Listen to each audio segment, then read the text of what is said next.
策是一以贯之的，我们将继续按照相互尊重、和平共处、合作共赢的原则看待和处理中美关系。Die Amerikanerinnen und Amerikaner haben gewählt. Donald Trump hat die Wahl gewonnen. Dazu gratulieren wir. Deutschland, Europa und die Vereinigten Staaten sind engste Partner und Verbündete. Nach Wahlen justieren sich sowohl innenpolitische Verhältnisse als auch außenpolitische Beziehungen neu.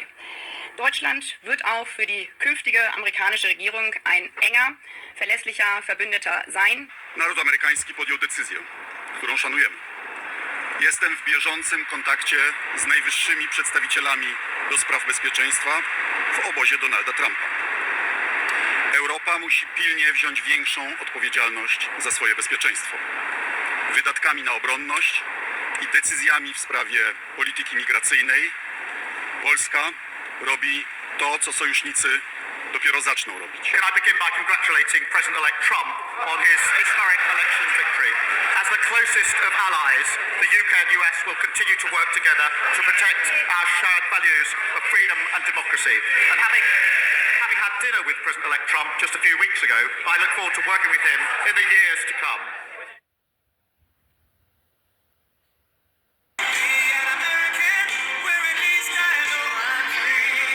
Back on the stage he spent the last 4 years craving. In January 2021, he was a busted flush, impeached for a second time after the insurrection. A Republican Party he had cowed, suddenly disavowing him.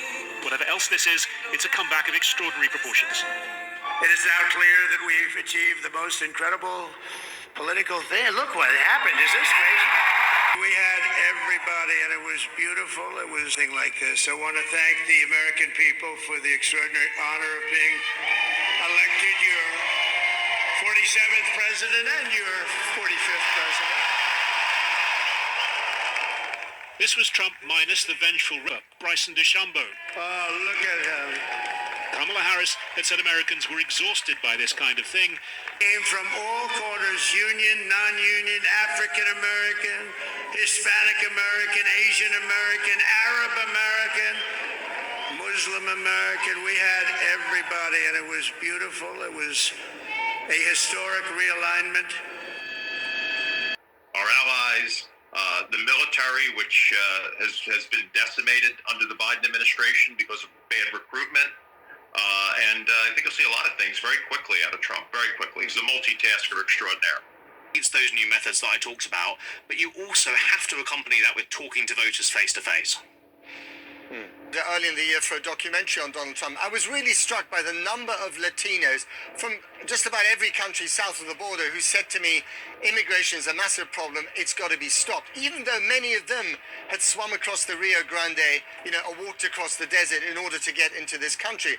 Have we completely misunderstood how immigrants, whether they're legal or illegal, regard migration or immigration? Yes, I think historically we have. I think, though, the signs have been pretty clear for quite some time. Firstly, Hispanic voters have trended to Trump and the Republicans over the last 10 years or so, more slowly than they have at this election, granted, but that's still been there. And also, look at the United Kingdom. That Brexit referendum 8 years ago now, it was the West Midlands and Birmingham that really sealed that vote for Leave, and a lot of that was ethnic minority voters voting Leave because of concern about immigration. So if you go out and talk to these voters, it becomes evident. I think that those old sort of paradigms that black people must vote Harris, Hispanic people must vote Democrat, they have been busted wide open by this election. But honestly, I think it's been clear for some time to those out there listening. A spokesperson for the Harris campaign just came out and said that she will address the nation tomorrow. Everybody, as you can see, is streaming out of here. They're all pretty despondent. It certainly looks like her path to victory, her ambition to become the next president of the United States is slipping away from her. But in the end, it was left to her campaign director to address the anxious crowd.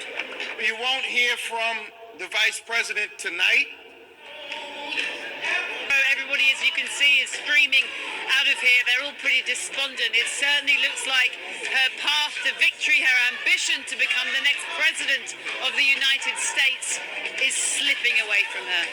Is it Is it climate change? I mean, there are so many things that we're concerned about. I mean, it clearly, you don't know with Donald Trump what it is that he's going to do. You hear what he says, and then you just, you don't know if he means it or not. I mean, there's the question of 20% tariffs on all imports. There's the I will never agree to any climate change agreements. There's the I can fix Ukraine in 24 hours, I think is what he said. Which presumably means pushing the Ukrainians into surrender. I don't know. And Those commitments. All right, Tom. Okay, got to leave it there. That we so liberally promised to the Ukrainians with no ability to fulfill, that's where we actually need to live up to our promises. Now, if we... That Donald Trump will become the 47th president of the United States. frustration with the Biden administration and former President Trump and the future President Trump overperformed in urban areas, particularly with men, proving that the strategy that they doubled and tripled down on over the course of the last few months absolutely succeeded. And of Wisconsin, which means he is the winner of this race and will return to the White House as the President of the United States. Actually, an unprecedented era in American history.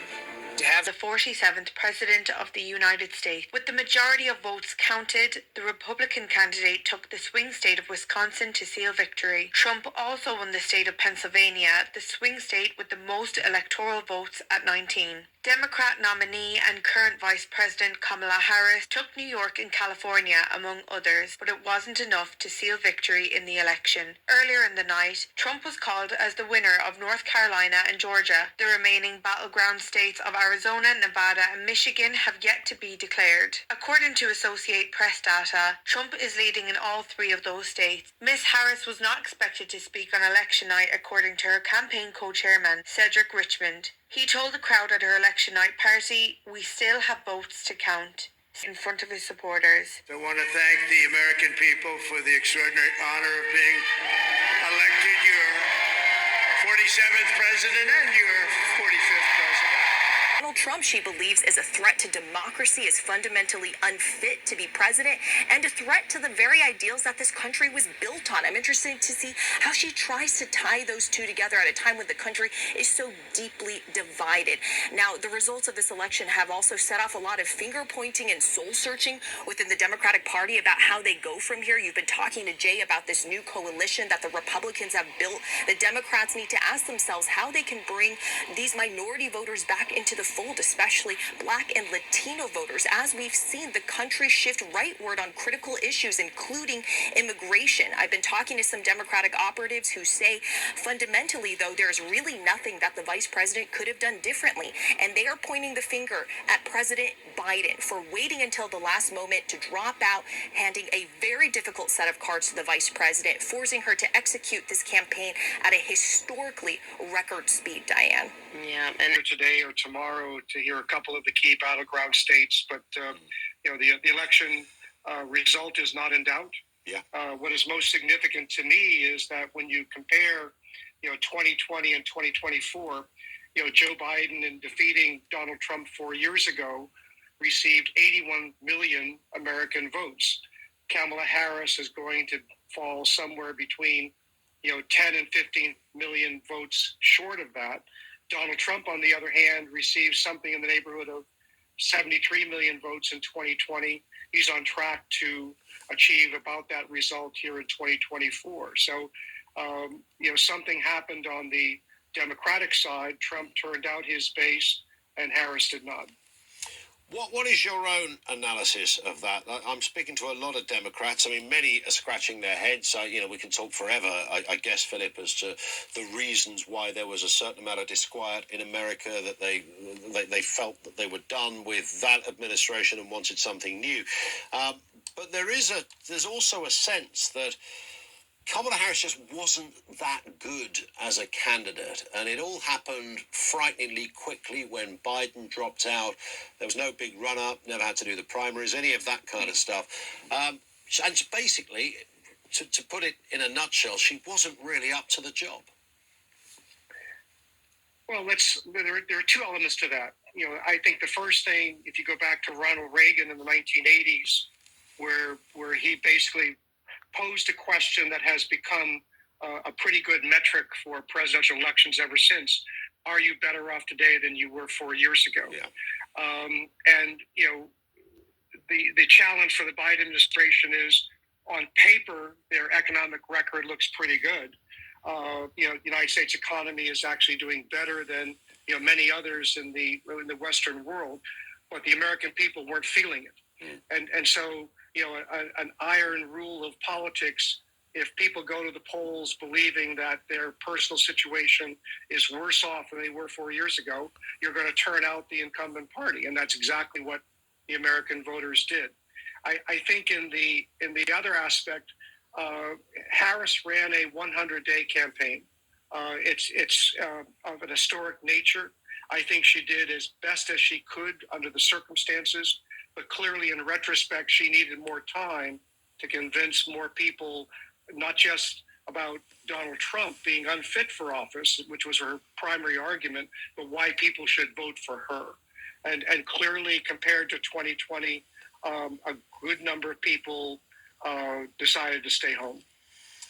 In terms of where this goes next, I mean, what is your own assessment, Philip? I know you appreciate you're a Democrat, but nonetheless, this is your president. We all want our leaders to succeed, no matter what our political affiliation, or we should do, even if secretly we have a little giggle once in a while when things go wrong.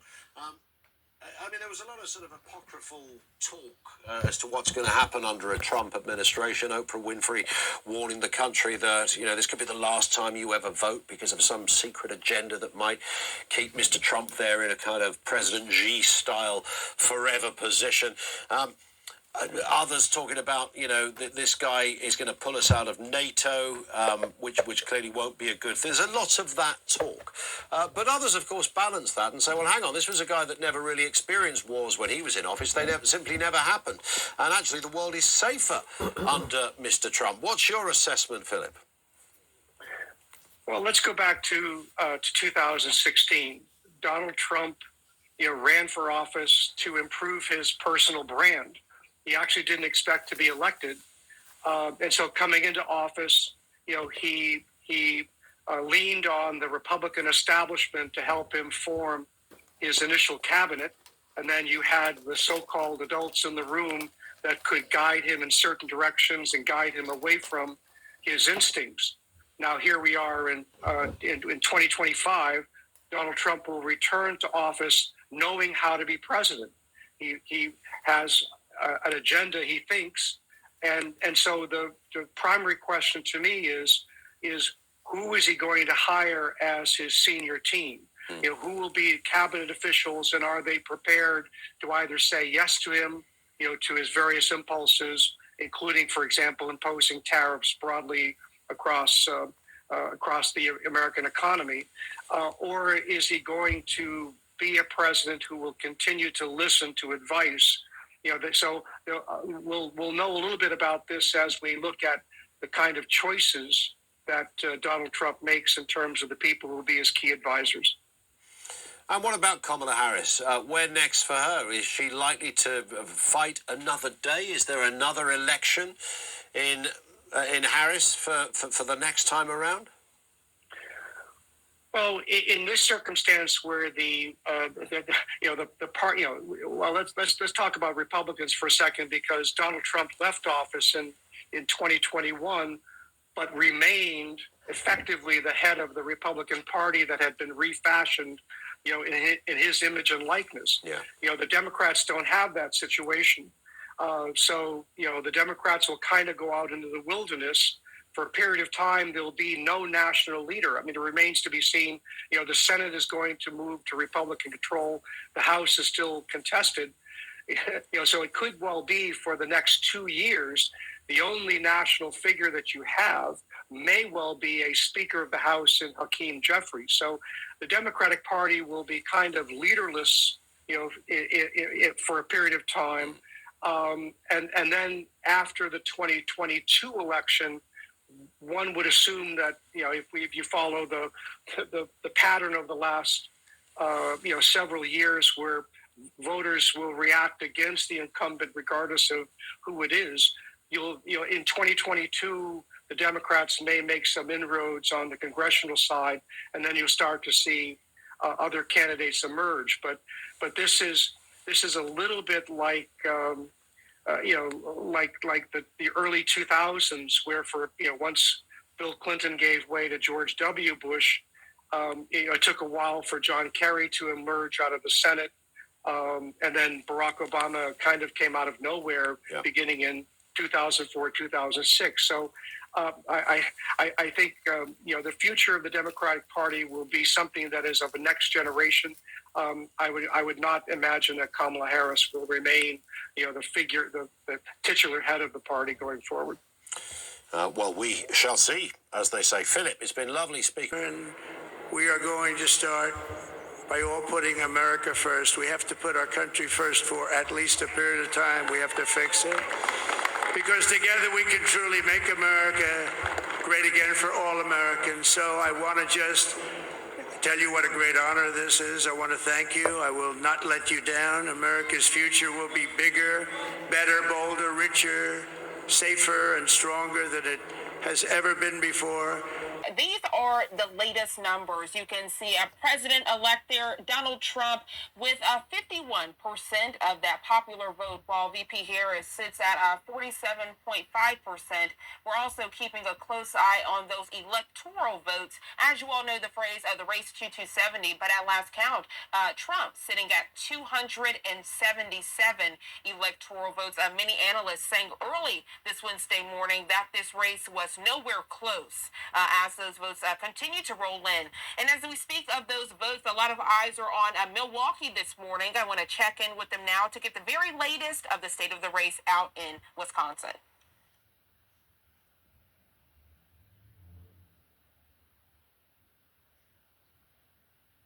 In the news department, weather department, though, looking quieter. Yes, kind of nice. Compared to yesterday, yeah, absolutely. And we did deal with pretty off and on showers throughout, at least yesterday afternoon and evening. Now we're drying out. We do still have a lot of cloud cover, and that will linger through at least your middle afternoon hours, so kind of an overcast and gloomy day. Question number 1, Mr. Speaker. Prime Minister. Mr. Speaker, can I begin by congratulating President-elect Trump on his historic election victory. As the closest of allies, the UK and US will continue to work together to protect our shared values of freedom and democracy. And having had dinner with President-elect Trump just a few weeks ago, I look forward to working with him in the years to come. May I also welcome the leader of the opposition to her place, my fourth Tory leader in 4.5 years. But I do look forward to working with her in the interests of the British public. Mr. Speaker, this weekend is Remembrance Sunday, and people across the country will come together to pay solemn tribute to those who made the ultimate sacrifice, defending the values and freedoms that we enjoy today. And I'm sure the entire House will join me in paying tribute to them. Mr. Speaker, this morning I had meetings with ministerial colleagues and others. In addition to my duties in this House, I shall have further such meetings later today. Dame Caroline. Thank you very much, Mr. Speaker. My constituent Susan is going to miss out on her winter fuel allowance this winter because she's just £10 above the pension credit threshold. So as well as losing out on this vital money to keep her house warm, she also doesn't get the £150 warm home discount. She doesn't get the £169 free TV licence or free NHS prescriptions. For the sake of a tenner, Prime Minister, is this fair? Prime Minister. Mr. Speaker, we passed a budget which was to fix the foundations of this country and to rebuild our country. And one of the issues we had to confront was the £22 billion black hole that was left by the last government. We've taken the tough decisions. That will stabilise our economy. That means we can commit to the triple lock. And that means that pensioners will be better off seeing the increase in their pension they would have been under the party opposite. Collier. Thank you, Mr. Speaker. Every week I meet hard-working families in Burton and New Toxteth who are juggling raising their children and their family finances. When they hear the party opposite and its new leader say that maternity pay has gone too far, they are terrified about what this means for them. To ease the worry felt by thousands of hard-working families, can the Prime Minister please commit that he has no plans to change maternity pay or to roll back the hard-won rights of working families? Well, I thank my other friend for his question. He's a champion for families in his constituency. My answer is simple, yes. And I don't agree with the leader of the opposition when she says that maternity pay is excessive and that it's gone too far. I come to the leader of the opposition.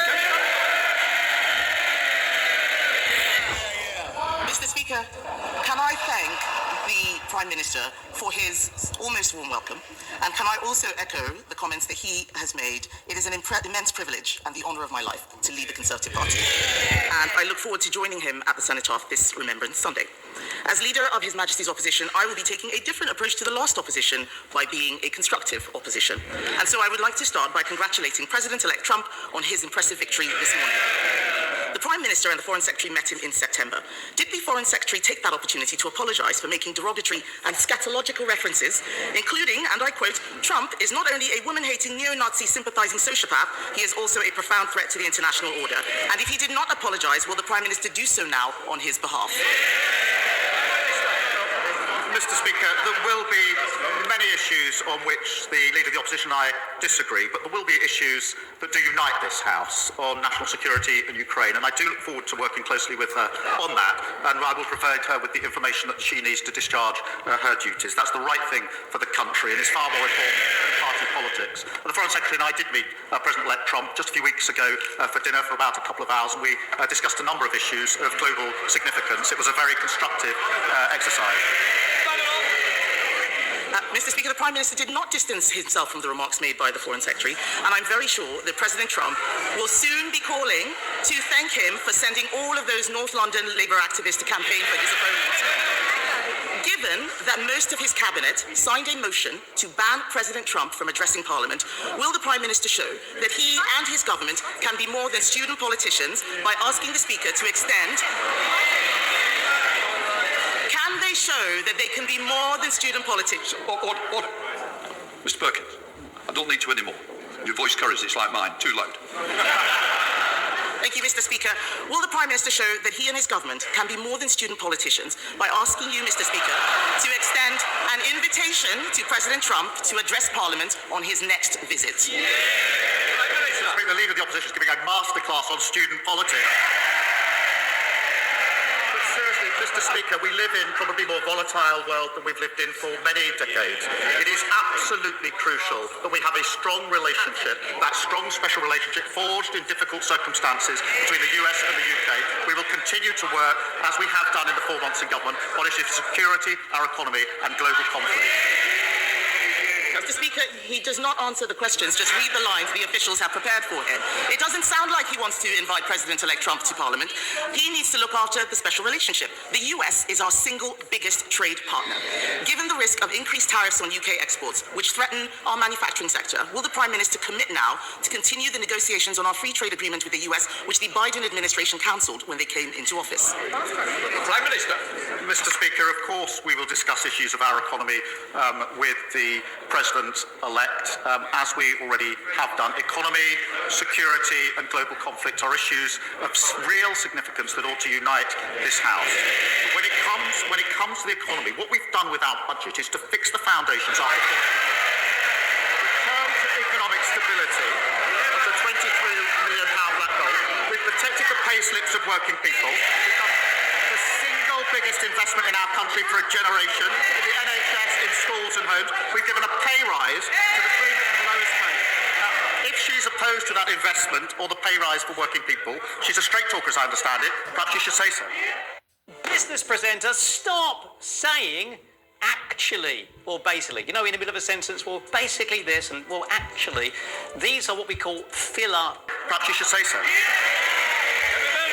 Mr. Speaker, discuss, chat. He has no plans whatsoever. No plans whatsoever for building on the special relationship. He needs to realise that we in this country rely on our single biggest trade partner. President Trump is also right to argue that Europe needs to increase its defence spending. The last Conservative government committed to raising defence spending to 2.5% by 2030. Will the Prime Minister finally match this commitment? Mr. Speaker, there is no more important duty than keeping the people of this country safe. The Labour Labour government that signed the NATO treaty in the first place, and we are strong supporters. We have a strategic defence review. We are committed to 2.5%. Well, I would remind the public, the last time 2.5 was met was under the last Labour government. 14 years, and they never did it once. Last year, the NAO identified a £17 billion black hole in the MOD finances. The former Defence Secretary said the previous government hollowed out the armed forces, and the plan they put forward at the election was pure fantasy. Mr. Speaker, he will not make that commitment. That is very clear. All that he is doing, I'm going to hear the questions. If the people who don't want to hear it, they can leave now. Come on. Mr. Speaker, he will not make that commitment, and yet the world is getting more dangerous. His Chancellor's budget did not even mention defence. The Chancellor's budget last week was a copy and paste of Bidenomics. It turns out that a high spending, high borrowing, high inflation approach is less popular than she may have thought. May I suggest he now urge her to change course, or is he determined to be a one-term leader? The one thing I learned as leader of the opposition is a good idea to listen to what the government is actually saying. I think she just said that defence wasn't mentioned in the budget. It was 7 days ago, but it was absolutely clear and central to the budget, as was economic growth. We are fixing the foundations. We're giving a pay rise to millions of people. We're picking up the mess that they left, 22 billion, and a tax rise and a pay rise for working people. And I haven't heard yet her welcome that pay rise for the 3 million lowest paid workers. Does she now welcome it? Does she stick to her previous policy that it's excessive? Mr. Speaker, I was the one who raised the minimum wage last year as Business Secretary. I have a strong record on this, but we need to make sure that we balance the books. His scripted lines are showing that he has not even listened to the budget himself. So I will try a different question. Perhaps he can give something that is unscripted to the people watching. Farmers across the United Kingdom... Mr. Speaker... Order! I don't need any help. Can I just say, if somebody wants to leave, I'll be helping them do that. I'm going to hear the question, and I certainly want to hear the answer as well. So please, let's have some courtesy. Mr. Speaker, we have heard him repeat the lines on the television, fixing the foundations and so on. But what does he say, over and over again, but what does he say to farmers who are facing uncertainty about their futures as a result of the increased taxes announced by the Chancellor? I am very clear that we would reverse Labour's cruel family farms tax. What can he say now to reassure the farming community who provide security for the whole nation? Prime Minister. I'm happy to help the leader. If she's going to complain about scripted answers, it's probably best not to read that from the script. What I will say about farmers is that I'm glad she's raised farmers, because the budget last week put £5 billion over the next 2 years into farming. That's the single biggest increase. Unlike the 300 million, which was underspent under the last government. But when it comes to inheritance, the vast majority of farmers will be unaffected, as she well knows, as they well know. But that budget was about fixing the foundations, fixing the whole 22 billion that they left, and investing in the future of our country, investing in our NHS, investing in our schools, our hospitals, and our homes. And I'm proud that that's the investment work. And if they oppose it, they should go out there and tell their constituents they're against that investment in the future of our country. That's the difference. A Labour government taking us forward. They're stuck in the past. Thank you, Mr. Speaker. I'm going to hear Matthew Patrick. Mr. Speaker, Emily left her ex, but the abuse did not stop. He stayed in their home, cancelled the mortgage contributions, and destroyed her credit score. Now she cannot even take out a mobile phone contract. Surviving economic abuse and UK finance have made progress tackling this issue, but more has to be done. Will the Prime Minister and his government work with me to introduce new provisions so that we can restore the credit files for survivors of economic abuse like Emily? Well, I thank my honourable friend for raising this really important issue, because economic abuse has a devastating impact on victims, leaving them vulnerable and isolated. And we are committed to ending this national emergency and keeping women safe from domestic abuse, harassment and stalking. And Mr. Speaker, that includes 200,000 this year to the charity Surviving Economic Abuse, and HMRC have launched an online tool to help charities and businesses identify and respond to economic abuse. And I'll make sure he has a meeting with the relevant minister. Liberal Democrats, Sir Ed Davey. Can I join the Prime Minister in his comments about Remembrance Sunday? We must always remember the brave British men and women who gave their lives for our country. And can I join him in welcoming the Conservative leader to her place? And can I congratulate her on becoming the first black leader of a UK-wide party, a major and historic achievement? Mr. Speaker, President-elect Trump praised Vladimir Putin's invasion of Ukraine, and I quote, he called it genius. He also said he would encourage Russia to do whatever the hell they want to NATO allies. So what action is the Prime Minister taking to encourage a Trump presidency to change its mind? Because otherwise it's a huge threat to global security and to national security in the UK. Does he agree with me that the US will not oppose President Putin and support our brave Ukrainian allies? The UK must lead in Europe so that together we do. Prime Minister. Mr. Speaker, I'm very proud that in this House we are united on the question of Ukraine and clear about Russian aggression, and we will continue to do so. I've long taken the view that the only winner, if we are divided in this House, is Putin, and I'm not prepared to let that happen. Our relationship with the US is a strong relationship forged in very difficult circumstances historically. It remains as strong today as it was when it was first forged, and I look forward to working with President-elect Trump to ensure that relationship stays a special relationship. David. I'm grateful for the Prime Minister's comments on Ukraine, but Donald Trump has also said that trade wars are good. He calls himself tariff man. People are really worried that Trump trade wars and tariff will damage our economy, damage businesses, and hit the cost of living here in the UK. So, given this, does the Prime Minister recognise it's more urgent than ever that we support our British economy by getting rid of the damaging trade barriers with Europe put in place by the Conservatives? Prime Minister. Well, Mr. Speaker, as you will know, we put the economy centrepiece to our budget, and we will do everything we need to do to ensure our economy grows, and that's measured in living standards going up for working people across the country. Thank you. Alex Baker. Thank you, Mr. Speaker. There are so many families across Aldershot and Farnborough who have struggled for years to get their children the need they help with special educational needs. It's therefore shameful to read misguided claims that autistic people may well get better treatment and receive economic privileges and protections made by the Leader of the Opposition. Will the Prime Minister stand with families of autistic children and distance this government from those awful words? Mr. Speaker, I'll leave the Leader of the Opposition to respond to those words. As the recent NAO report exposed, under the previous government, children with SEND were being failed by the system, and this has come up, I think, now 5 times in the last 2 or 3 weeks of PMQs. It's clearly a serious issue. Our focus will be ensuring every child receives the right support to succeed in their education. So is that Eastworld? Thank you, Mr. Speaker. Prime Minister, Northern Ireland is considered one of the most dangerous places in Europe to be a woman. In the last 4 years, 24 women have been killed. But one of the most dangerous places for women and girls is online. I also want to pay tribute to the work of Belfast and Lisburn Women's Aid, who are tireless in their advocacy for women.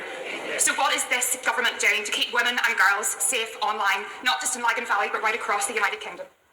Black Friday event now on at Curry's, and with our price right across the United Kingdom. Prime Minister.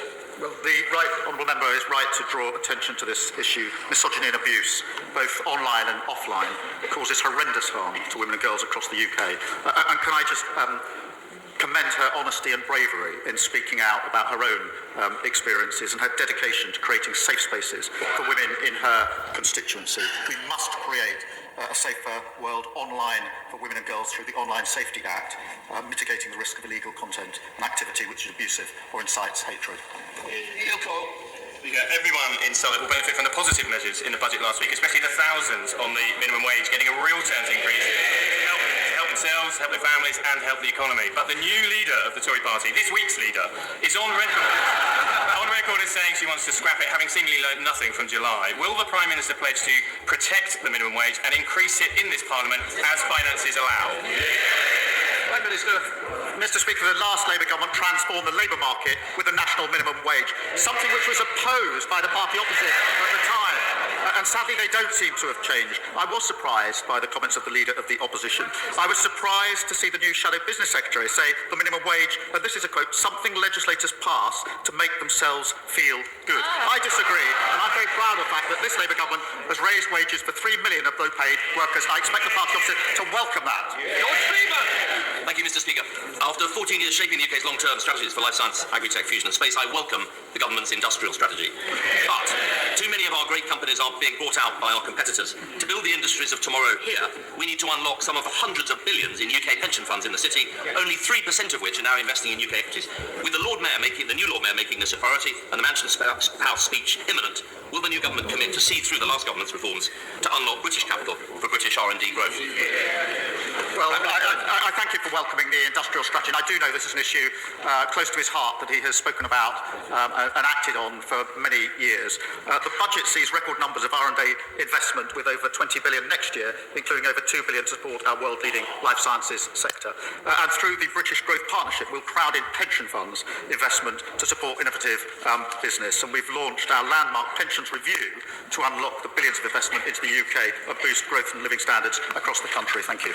Mr. Speaker, as the Chancellor said last week, we were left a toxic legacy by the previous government, including rivers filled with polluted waste. Will the Prime Minister put the River Wye into special measures by designating it a water protection zone? And will he meet with me and the excellent cross-border Wye Catchment Partnership to deliver their plan to clean up the Wye? Prime Minister. The River Wye is one of our most important, iconic rivers, and we are working closely with the Welsh Government on this pressing issue. A destruction of our waterways should never have been allowed, and that's why we launched a Water Commission to attract investment and speed up infrastructure delivery. And we introduced legislation to enable tougher penalties and severe fines to crack down on polluters. I will make sure that she gets a meeting with the relevant minister. The power of the House to remotely.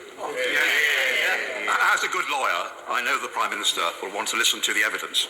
So if the evidence mounts from experts in organisations such as the NFU that smaller family farms of average size, 250 acres, are going to be severely impacted by this tax, in a spirit of compromise, will he listen to the evidence, keep an open mind, and perhaps be prepared to raise the thresholds to preserve our family farms?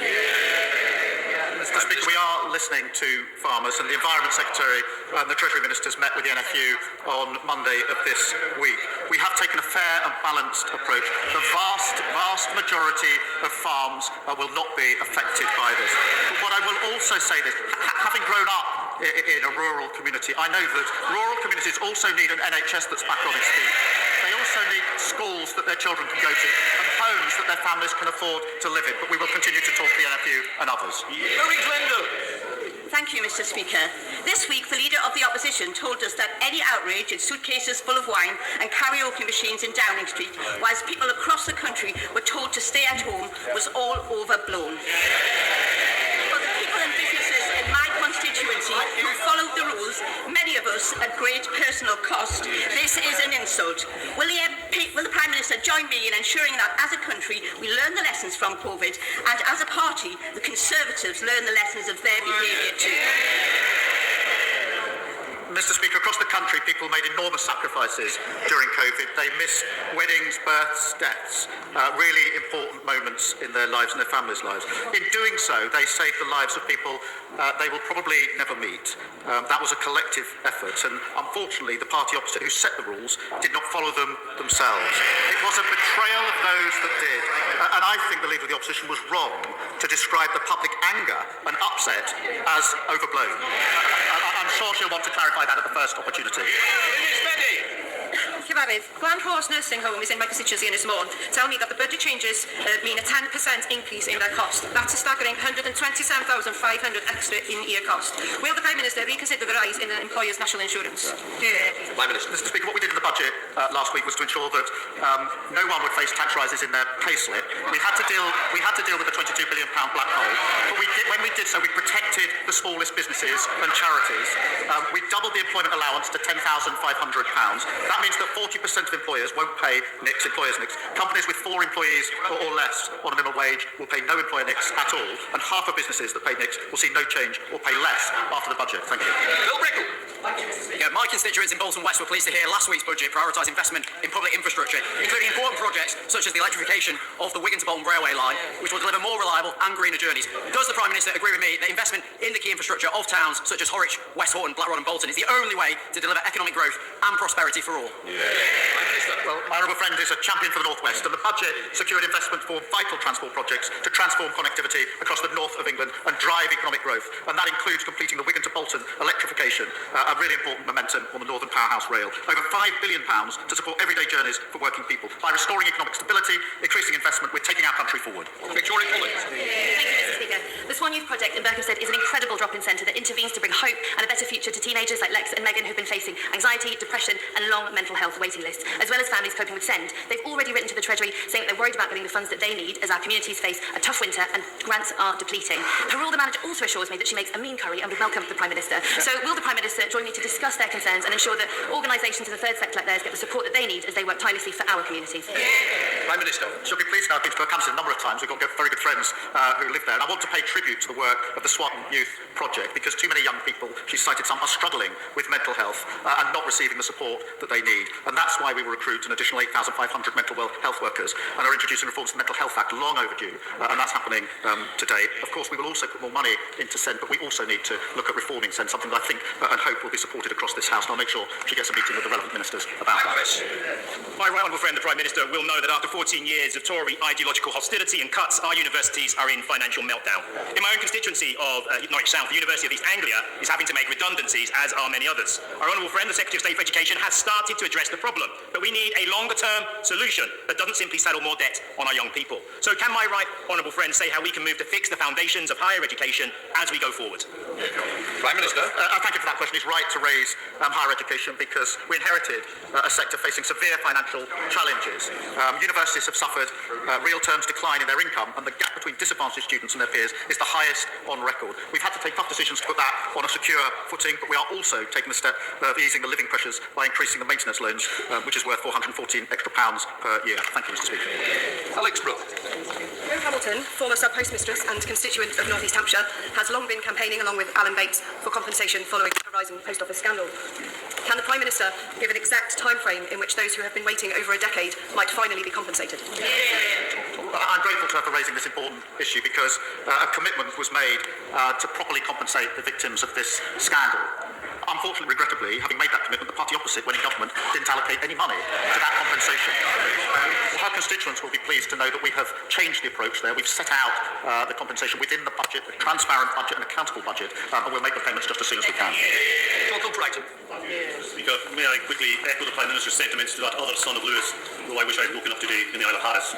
My constituents there face long delays, cancellations and loss of service because of the SNP's incompetent handling of ferry procurement. In last week's budget, the Scottish Government received a record settlement. Can I urge the Prime Minister to tell Scottish ministers to use that to improve public service in Scotland, to invest in the NHS in Hill and Muir, to build schools in places like Barra, and to finally fix the ferry fiasco?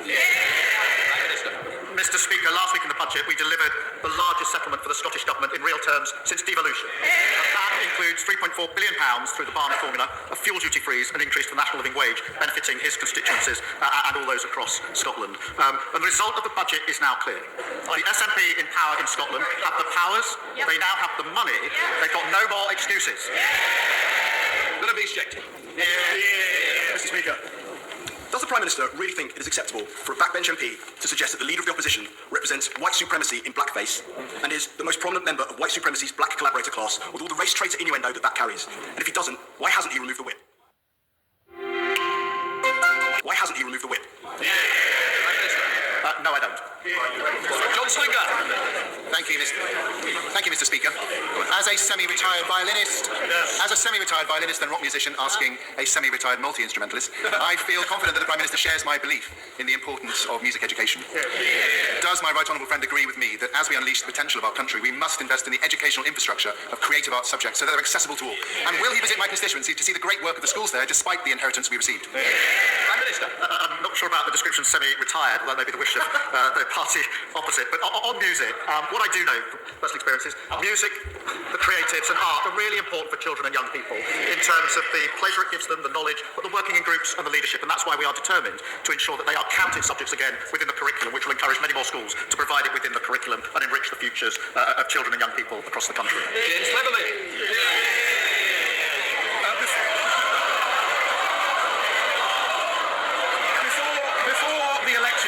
Before the election, he claimed that he would not put up national insurance contributions. He put it up. Before the election, he claimed he would scrap tuition fees. He put it up. Before the election, he said he would not tax family farms. He's taxing family farms. Will he address his party's growing reputation for dishonesty by making good on his commitment to close the Wethersfield Asylum Accommodation Centre in my constituency? Mr. Speaker, we're keeping the promises we made in our manifesto. His problem is it can't add up. If it could add up, he might be down here rather than up there. I'm going to take up the issue of his constituency. Thank you, Mr. Speaker. Monday of this week marked the 7-year anniversary of my constituent Jagtar Singh Johal's arbitrary detention in India. Can the Prime Minister assure me that he and his government will do all they can to secure his immediate release and bring him home? Yes, we're absolutely committed to pushing the Government of India on this really important case. And the Foreign Secretary has raised it and will continue to do so, and we'll make sure that we speak to him as we do.